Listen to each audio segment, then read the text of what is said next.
Magandang umaga mga kapuso. Wala po itinaas na tropical cyclone wind signal sa limang bahagi ng ating bansa ngayong araw kahit na merong bagyong Dindo. Paliwanag po ng Pag-asa, wala kasing direktang epekto ang nasabing bagyo sa ating bansa. Inaasang lalabas na po ito ng Philippine Air Responsibility sa mga susunod na oras at posibleng tumbukin ang China o ang Korean Peninsula. Sa ngayon mga kapuso, namataan po ng Pag-asa ang sentro ng tropical storm na si Dindo sa layong 640 km northeast po ng Itbay at Batanes. May lakas po yan na 65 km per hour at bugso nga abot po sa 80 km per hour at kumikilos po yan pa northeast sa bilis na 10 km per hour.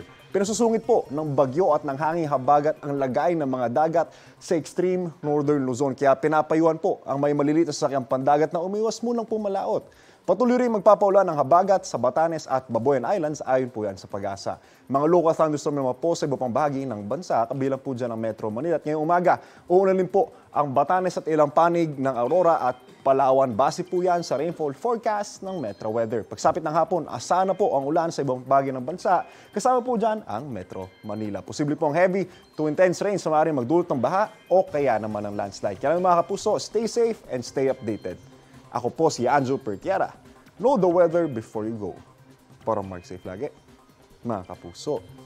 Kapuso, para laging una ka sa mga balita, bisitahin at mag-subscribe sa GMA Integrated News sa YouTube. Sa mga kapuso abroad, samahan nyo kami sa GMA Pinoy TV at sa www.gmanews.tv.